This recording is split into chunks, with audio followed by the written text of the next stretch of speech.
네, 여러분 반갑습니다. 네, 음악영 전 시간에 이어서 103페이지 제일 아래쪽을 볼까요? 본문이 이미 모든 법에 자자하시기에 이렇게 돼 있는데 본문을 해석을 보겠습니다. 온갖 법상을 잘 분별할 수 있으면서 제1의에서 움직이지 않은 뒤에야 부처님 경지에 도달하여 자제하고 집착하지 않을 수 있습니다. 그러므로 이 법안께 머리 조아려 예배합니다.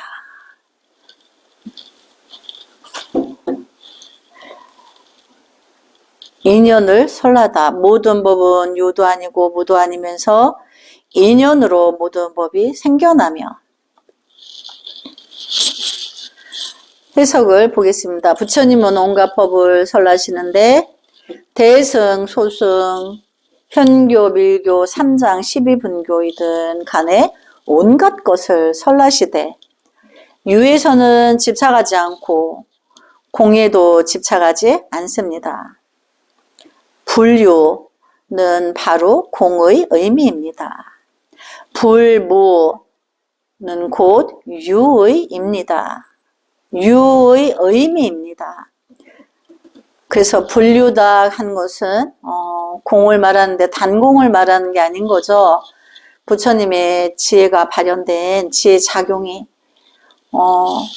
중생을 향하여서 대자대비를 실천할 수 있는 그 해안이 열려져 있는 공인 거죠. 그래서 불유는 묘유와 같은 뜻, 같은 용어로 쓸 수 있습니다. 불유, 묘유, 묘공 이렇게 쓸 수 있습니다. 그래서 불무는 유의 의미이다. 이제 유는 중생인 거죠. 이미 이런 의미라면 왜 불유와 불무라는 말을 사용해 했을까요? 불유는 유가 아닙니다. 그러니까 묘유와 같은 뜻인 거죠. 당신에게 절대적으로 공하다고 말하지 않았습니다.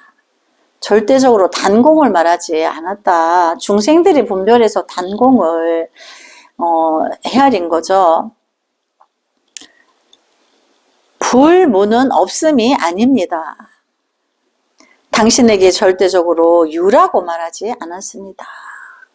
절대로 불무를 유라고 말하지 않았다.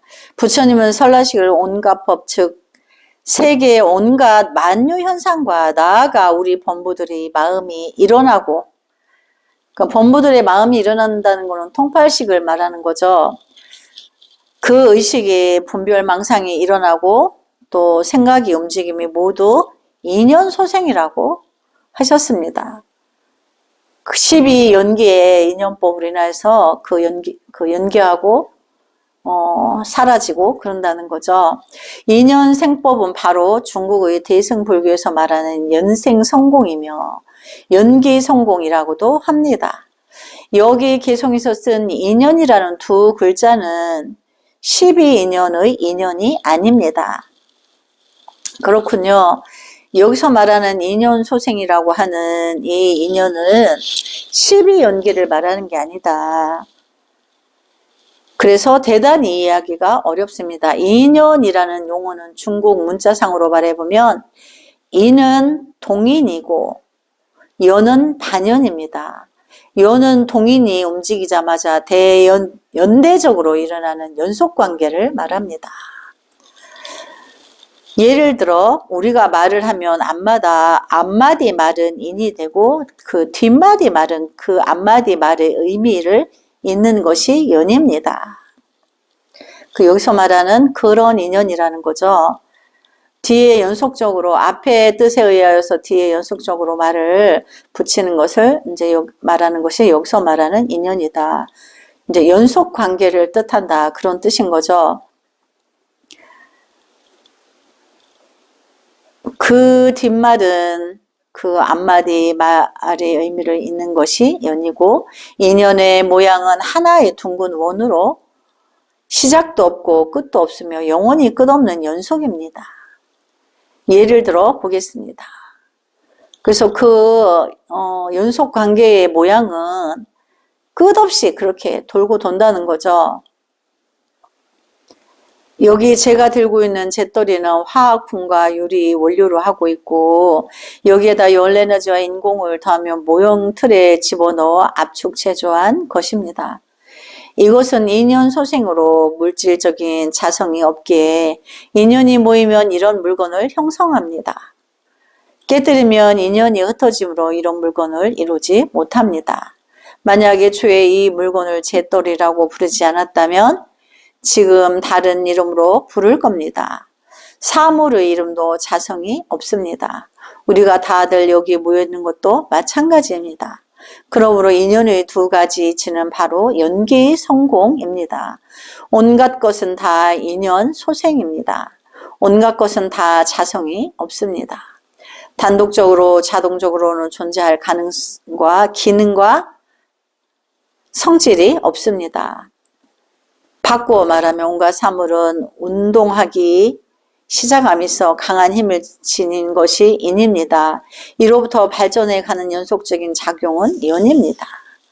그러니까 모든 물질적인 것은, 인위적인 것은 그 틀에 맞춰서 만들어내는데 다 연속성을 가지고 있다. 그런데 그것은 본래 자성이 없다. 단독으로는. 그렇죠. 모여서, 어떤 것이 모여서 그렇게 모양을 만들어내기도 하고, 필요에 따라서 여러 가지 물질로 재현해낼 수 있죠. 그래서 단독적으로 자동적으로 존재할 가능과 기능과 성질이 없습니다. 바꾸어 말하면 온갖 사물이 운동하기 시작함에 있어 강한 힘을 지는 것이 인입니다. 이로부터 발전해가는 연속적인 작용은 연입니다. 그러니까 우리가 이제 그릇이 필요해서 흙으로 단지를, 항아리를 빚으면은 항아리 인의 연이 된 거고, 밥그릇을 만들면 밥그릇의 연예인이 된 거고, 이렇게 이제 홀로 존재할 수 없다는 거죠. 단독으로는 다 무엇이든지 조합이 있어서 일어난다는 거예요. 후세의 인연 법상을 분석하여 유식 법상학이 성립되었는데, 그렇죠. 우리가 공부하는 부처님의 84,000가지 말씀은 다 유식 법상이에요. 불성을 말이나 언어로, 문자나 언어로 전할 수 없기에 그 자리를 가는 방식에 대해서 84,000가지로 설법해 주셨는데, 그것은 우리가 유식법상이다. 그래서 유식법상학이 성립되었는데 4가지 연이 있습니다. 인연 자체는 하나의 요소가 됩니다. 이번 경전 강의를 예를 들면, 제가 강의하고자 함이 인이요, 여러분이 청강하여 옴이 연입니다. 그렇죠. 이제 비유하자면 강의하는 사람이 있고 그 강의 들으러 오는 사람이 연이다. 그러나 이 인연 자체는 천인연이라고 부릅니다. 또 생명을 예로 들면 중음의 업력이 투퇴해야 할 때에 이르렀고, 여기에 아버지 정자와 어머니 정자가 더해진 즉 삼연이 화합하여 한 사람이 태어납니다. 이것이 친인연입니다. 우리가 이제 이 세상에 태어날 때 이제 한 생명을 예로 들었을 때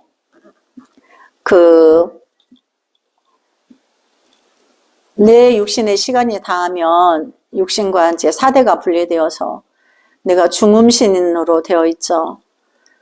그래서 그 업력으로 이제 투태, 태에 들어서 중생세계에 와야 될 때, 그 때가 이르렀을 때 그 영혼이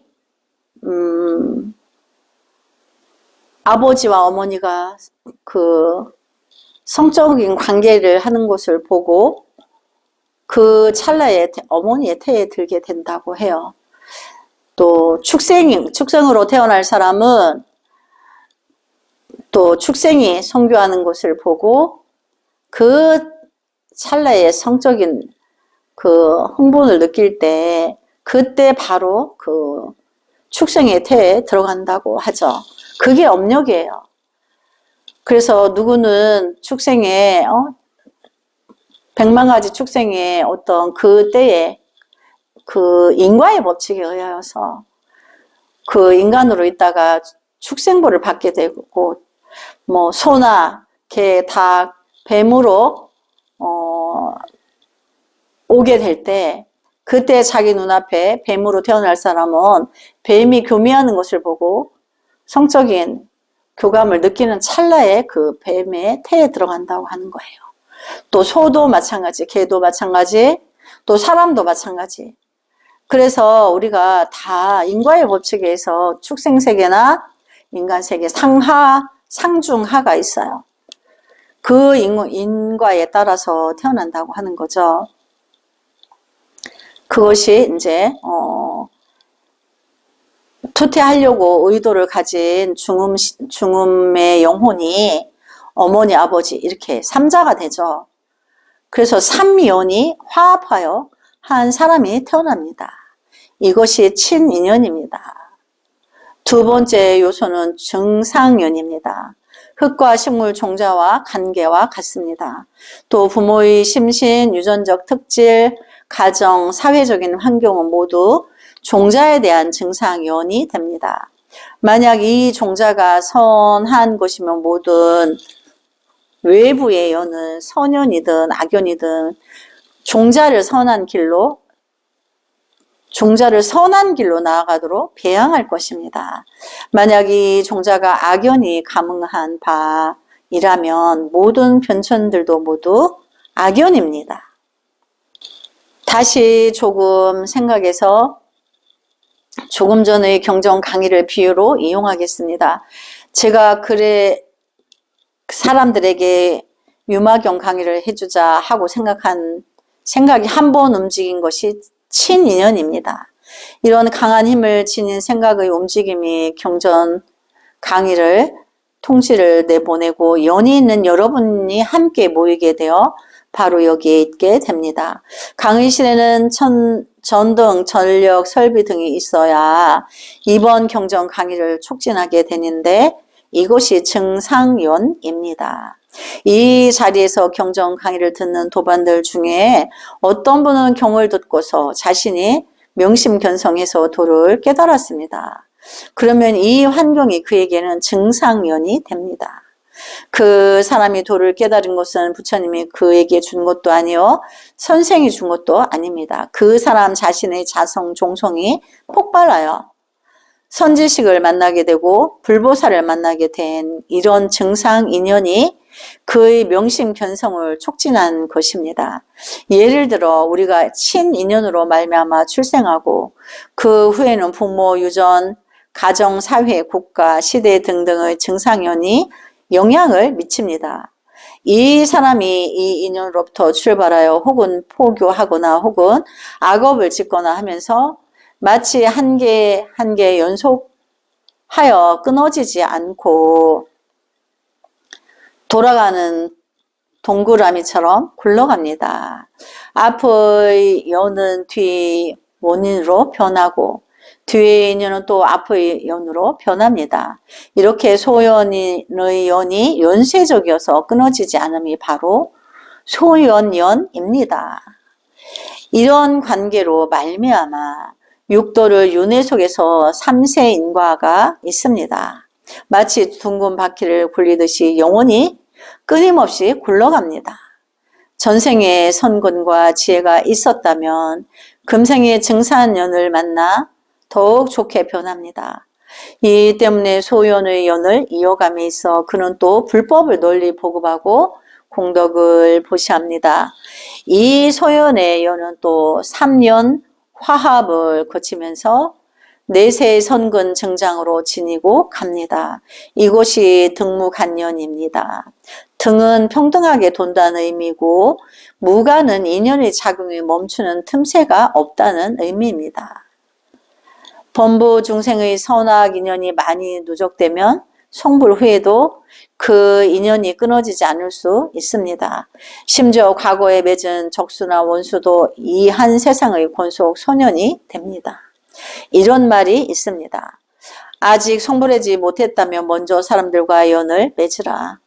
여러분이 도를 얻고 나서 중생을 제도하려 해도 만약 공덕, 법연이 부족하면 사람들을 제도할 길이 없습니다. 우리 부처님을 배우고자 하는 사람들도 마찬가지입니다. 법연이 부족하고 공덕이 갖추어지지 않았다면 선제식을 만나지 못합니다. 만났다 할지라도 자연히 떠나게 되거나 장애가 있곤 합니다. 그러므로 인연은 스스로 배양해야 합니다. 인연의 이치를 풀이했으니 온갖 법이 모두 인연으로 생겨남을 이해하였습니다. 주제자가 없습니다. 주제하는 어떤 하나님이나 운명이 없다는 것을 이해했습니다. 필자 운명은 사실상 바로 인연법입니다. 종교가들은 다들 말하기를 생명에는 어떤 주제자가 있다고 합니다. 여러분은 통제하는 어떤 것이 있다고 합니다.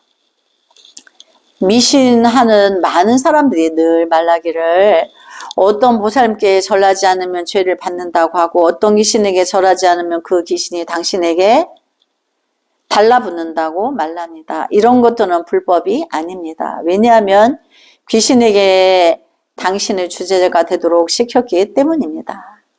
보살은 인연 있는 사람이든 인연 없는 사람이든 모두 제도해야 합니다. 나쁜 사람은 더더욱 교화해야 하는데 어떻게 자신에게 절하지 않는다고 벌을 줄 수가 있겠습니까? 이렇다면 어떻게 보살이라 할 수 있겠습니까? 초인적인 주제자는 그만두고라도 나이 많은 사람이거나 도덕적 수양이 있는 사람조차도 남을 포용할 수 있는데 설마 보살이 그런 도량에조차도 비교가 못 되겠습니까?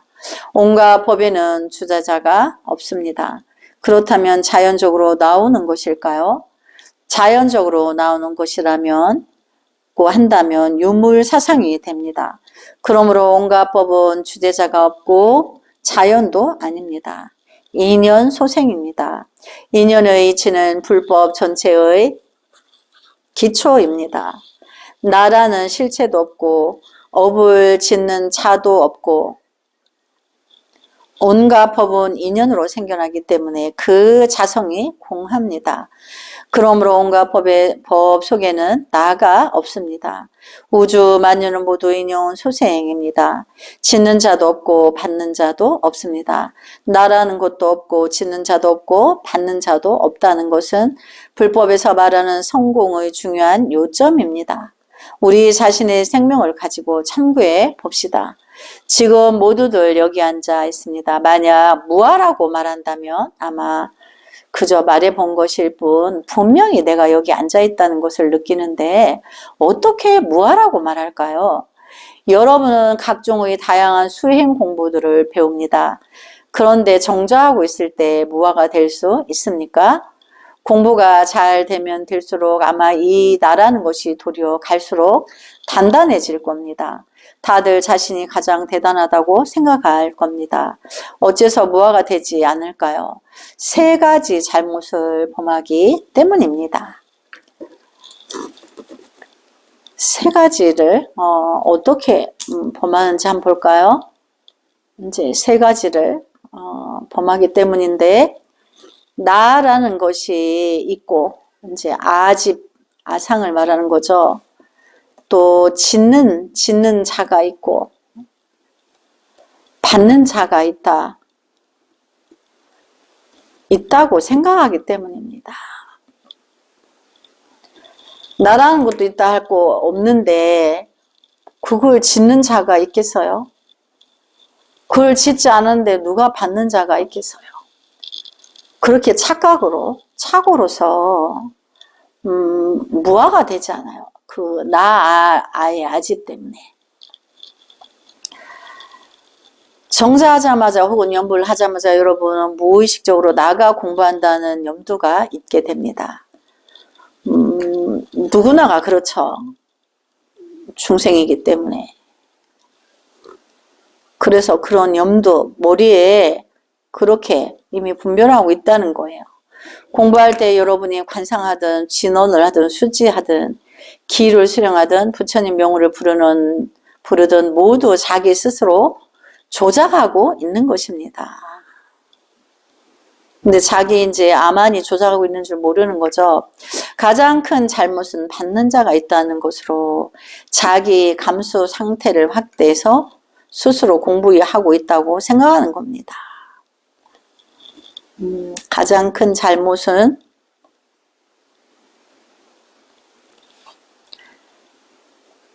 아가 있으니까 받는 자가 있다는 것으로 자기 감수 상태를 확대해서 스스로 공부하고 있다고 생각하는 것입니다. 그러므로 여러분은 포단에 올라앉든 내려오든 언제나 무아라는 것을 참고해야 합니다. 나라는 것이 도대체 무엇일까요? 그 나라는 것은 삼세의 원수죠. 이 나라는 아집이 있는 것이 자기의 삼세의 원수예요. 이 육체일까요? 육체는 하나의 껍데기에 불과합니다. 잠시 빌려 사용하고 있는 것입니다. 그 안에 나가 없습니다. 그렇죠. 육체 안에 그 분별한 아집이 없죠. 나가 어디에 있는지 진정으로 참고해야 합니다. 도대체 나라고 내세우는 그 안은 어디서 어떻게 작용하는지 참고해야 합니다. 온갖 법은 모두 인연 소생입니다. 몸에서 기맥이 움직임을 느낌도 나가 아닙니다. 아마 오늘 먹은 것이 제대로 먹었거나 또는 잘못 먹었기 때문일 수도 있습니다. 그렇지 않다면 아마 가벼운 감기일 수도 있습니다. 또 머리가 약간 띵 하면 자기 스스로 기의 충동이라고 생각합니다. 이 모두는 자기 스스로 조작하고 있는 것입니다. 중생은 본래 무아입니다. 그런데 아가 있다고 멋대로 허망하게 인정하는데 이것이야말로 진정한 대망념입니다. 이 대망념 때문에 금생에 그 자기 불성을 만나는데 이 대망념 때문에 망하게 되죠. 정자하고 있을 때 생각이 멈추지 않음을 망념이라 부르는 것이 아닙니다. 그것은 하찮은 장난감에 불과합니다. 당신은 평소에 얼마나 큰 망상을 하고 있는지 모릅니다. 자기가 자기 아상이 얼마나 큰지를 모른다는 거죠. 언제나 나라는 존재가 있다고 생각하는 것입니다. 분명히 조작하는 것이 없고 당신을 주재하는 것이 어떤 것도 없는데 자기 스스로는 의식적으로 무의식적으로 신임할 수 있고 의뢰할 수 있는 어떤 힘이 하나 있다고 느낍니다. 그것이 불보살님이든 하나님이든 운명이든 간에 말입니다. 그렇지 않으면 자아에게 의지하여 자기는 잘못되지 않을 것이라고 믿고 있습니다. 이런 것은 어리석음이 절정에 다다른 것입니다. 스스로 생각해 보십시오. 그렇지 않습니까? 당신은 말하기를 오직 한낮을 앉아 있었더니 정신이 좋았다고 하는데 당연하지 않습니까? 앉아서 아무 일도 하지 않으면 휴식과 같으니 정신이 당연히 좋지요. 이것을 공부라고 하지만 자기를 속이고 남을 속이는 것 아닙니까? 짓는 자가 없는데 멋대로 경계를 짓고 있습니다. 받는 자가 없는데 한사코 감각 노름을 하고 있습니다. 당신은 어제 정자할 때는 경계가 좋다고 느꼈는데 오늘 다시 해보니까 어찌 된 일인지 그 경계가 사라져 버렸습니다. 닦아서 성취할 수 있다면 그것은 파괴될 수도 있습니다.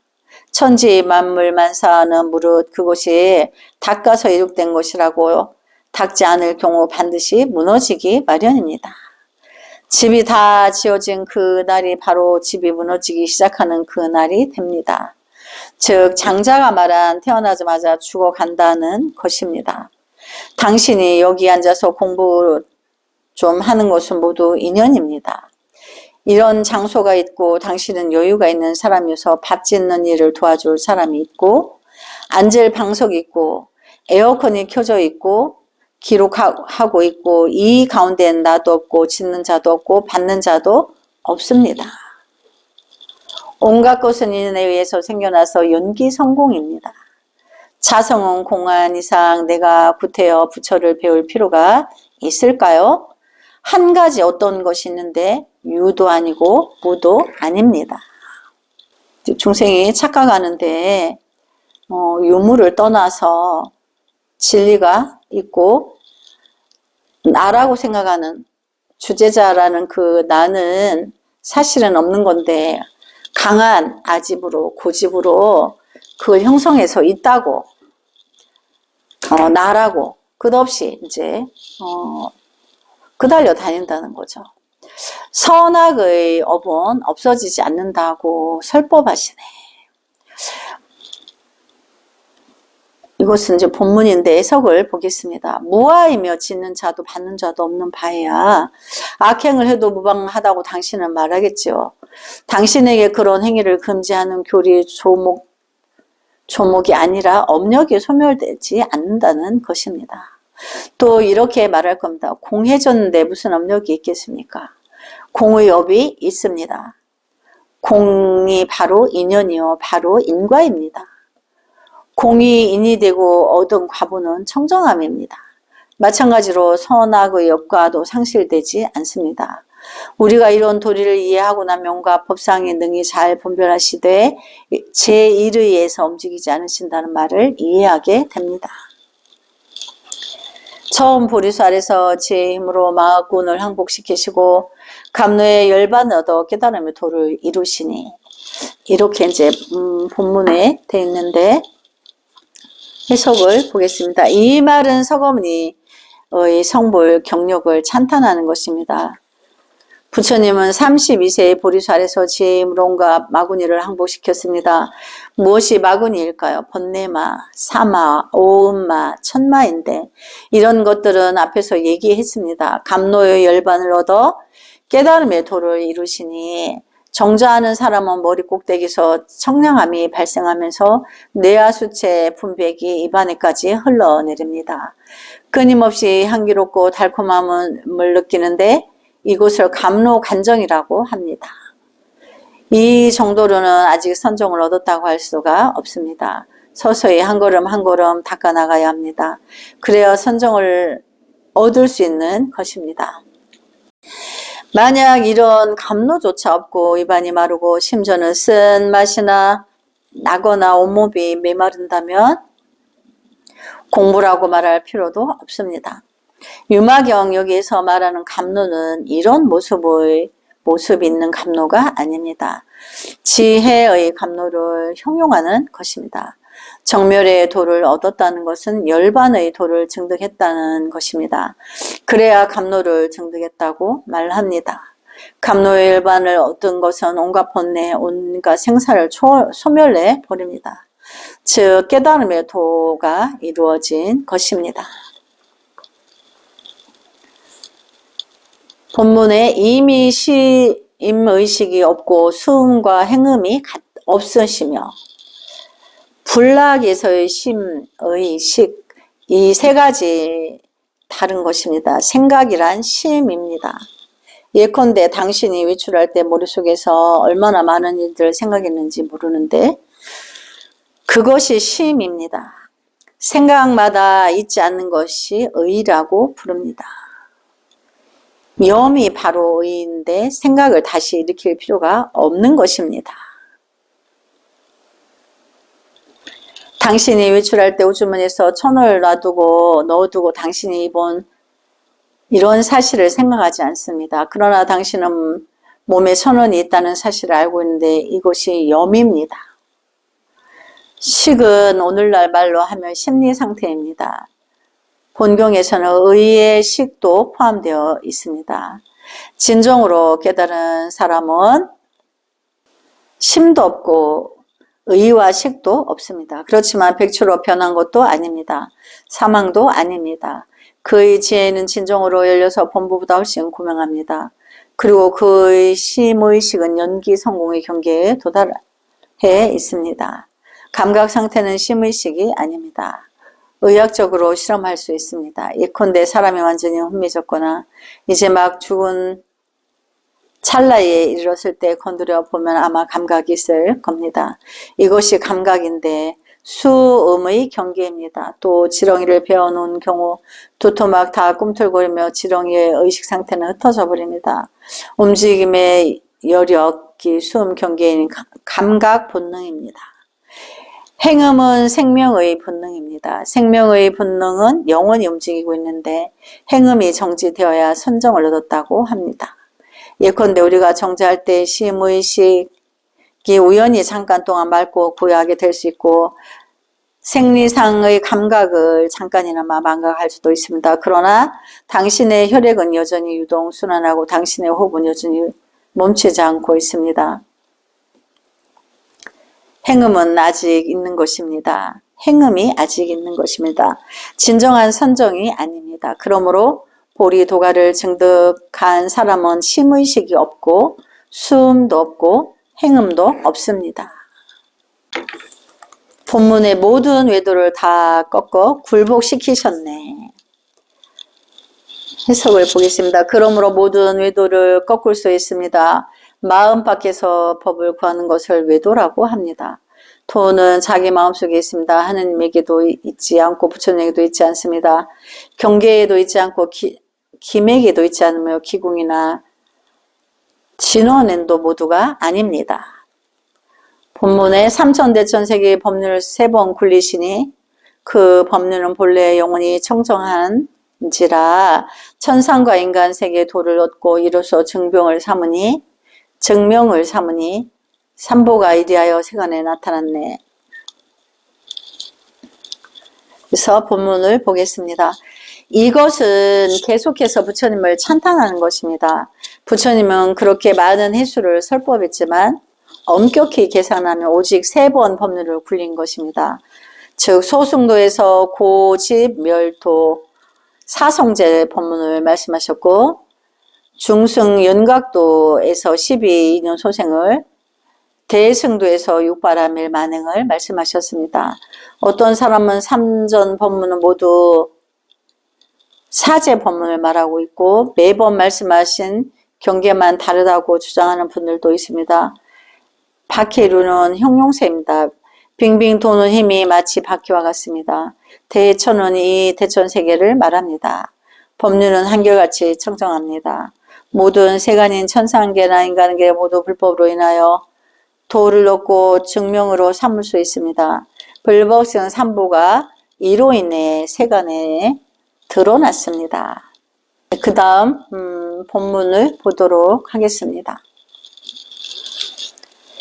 이 묘법으로 중생을 제도하시니 한생을 받아 물러나 없이 영원히 적연합니다. 늙음과 질병과 죽음을 건너 해탈케 하는 대의왕이시여 마땅히 불법의 바다 그 공덕의 끝없음에 예배합니다. 너무나 거룩한 말이죠. 부처님은 묘법을 써서 중생을 제도합니다. 진정으로 깨달으면 단지 이 한생의 과보를 받습니다. 이로부터 퇴전 타락하지 않고 항상 열반의 청정함 속에 있습니다. 노병사를 건너서 해탈한 의왕입니다. 대의왕입니다. 이 때문에 불법이 광대하고 심오하기가 마치 무량무변한 바다와 같다고 칭찬합니다. 부처님 당시에 96종의 외도가 있었습니다. 당신은 절대 외도를 깔보지 마십시오. 외도도 모두 공부하는 것을 강조합니다. 모두 진실하게 채식을 하고 또 술을 마시지 않습니다. 그들의 행실은 자칭 불제자라는 당신보다 아마 훨씬 더 철저할 것입니다. 의도가 수련하여 최고로 무색계를 천에 왕래할 수 있습니다. 색계천을 초월했다는 것은 대단한 것입니다. 하지만 외도는 조작에 의한 것이므로 수지 조작하지 않으면 하루아침에 퇴전하여 이제 예전대로 육도연할 수 있습니다. 진정한 불법은 한 자리를 깨달으면 1000가지를 깨닫고 영원히 퇴전하지 않습니다. 대승보살은 8지 이상의 과위에 도달해야 비로소 한 번의 생을 받아 퇴전하지 않는다고 말할 수 있습니다. 네, 오늘 여기까지 공부하고 다음 시간에 이어서 하도록 하겠습니다. 남무 서가모니불 성불하지 않겠습니다.